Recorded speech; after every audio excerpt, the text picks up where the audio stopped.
ahora sí, damos ya la bienvenida a Gonzalo Cañete, analista y director del blog Brújula de Mercados. Muy buenas tardes, Gonzalo, ¿cómo estás?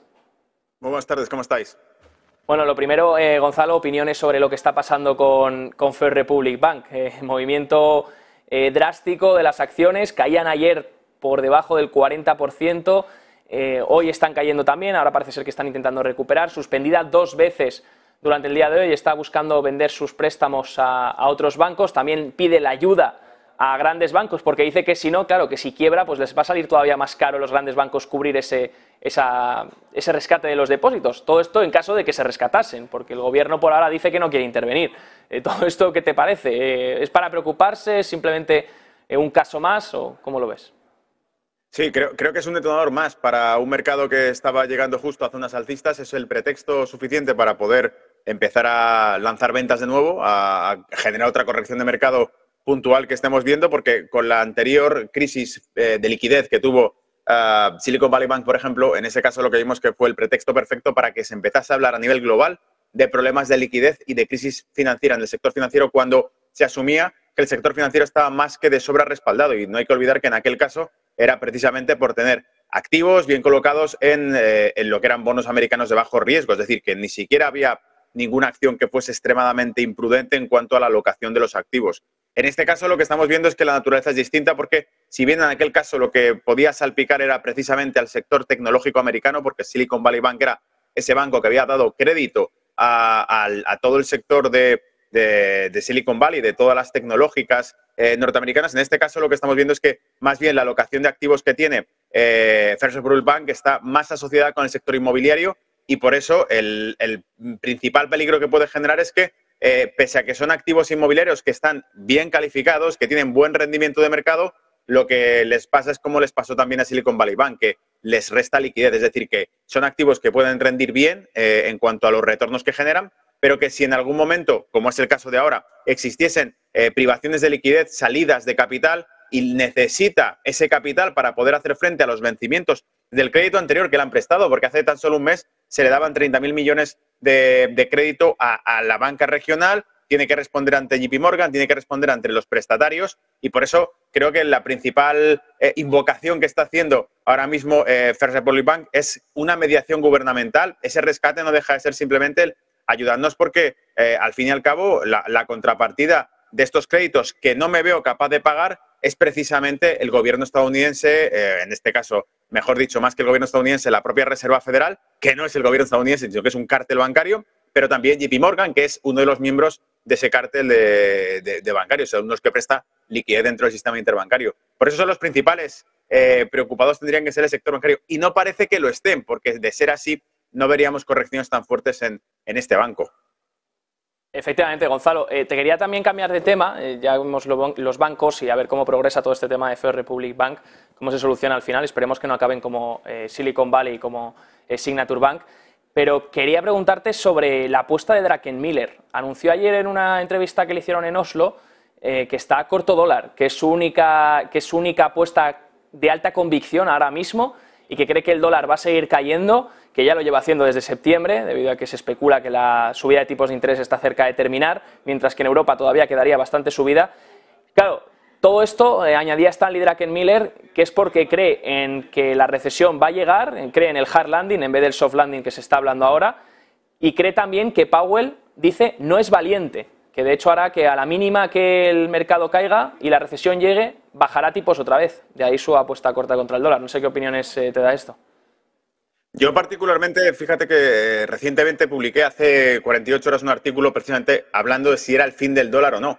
Y básicamente desde el punto de vista fundamental lo que vemos es que hay una expansión muy fuerte del yuan en todo el tejido económico mundial, en el comercio mundial, porque está enraizado con las tendencias. Es decir, desde el punto de vista estructural sí podríamos apostar a porque el dólar en el largo plazo vaya a ser poco a poco reemplazado en el escenario internacional, lo cual no quiere decir que sea para Estados Unidos y para Europa, que seguirán cumpliendo con las normas. Pero en este caso, la apuesta que hace en corto del dólar no la comparto del todo, y te diré por qué. Si nos fijamos, el principal antídoto del dólar es la reserva en valor propio, porque ninguna otra divisa compite ahora mismo con el dólar, ni siquiera el propio euro lo ha conseguido. Es decir, las reservas mundiales de casi todos los bancos están colocadas en dólares, y por lo tanto cualquier debilidad del dólar se refleja en subidas del otro único activo que los bancos centrales respetan y están comprando masivamente, que es el oro.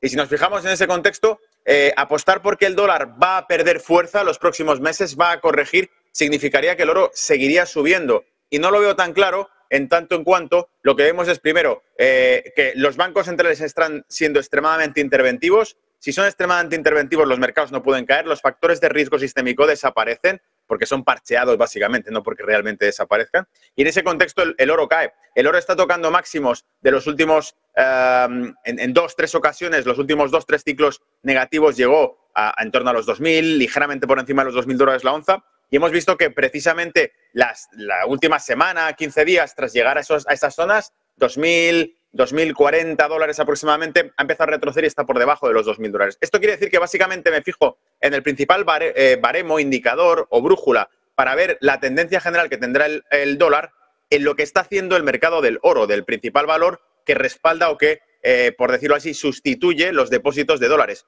Si eso es así, lo que veo realmente es que estamos lejos de que podamos ver que el dólar se desploma, es decir, ha tenido mucha caída durante los últimos meses, muchísima caída, pero no hay que olvidar que 2022 fue un año en el que el dólar machacó a todas las divisas mundiales. La tendencia general es que la Reserva Federal se ablande, incluso se especuló con que la Reserva Federal pudiese bajar tipos durante este mismo año, y creo que precisamente porque esa es la tendencia general, el pensamiento generalizado es que la Reserva Federal va a ser blanda, va a frenar la subida de tipos, no va a tener en cuenta la inflación, va además incluso a dar cierto estímulo, como ya está haciendo, aumentando el balance de la Reserva Federal, abriendo ventanas de liquidez para el sector bancario, con otro problema más como es este, que parece que nos los van colocando dominados, estos bancos regionales que van saltando como palomitas de maíz y que precisamente justifican nuevas inyecciones de liquidez en el mercado que abaratan el dólar. Pero precisamente porque ese es el contexto, no apostaría por él. Es decir, que haya una sorpresa de nuevo. El índice dólar está además en zonas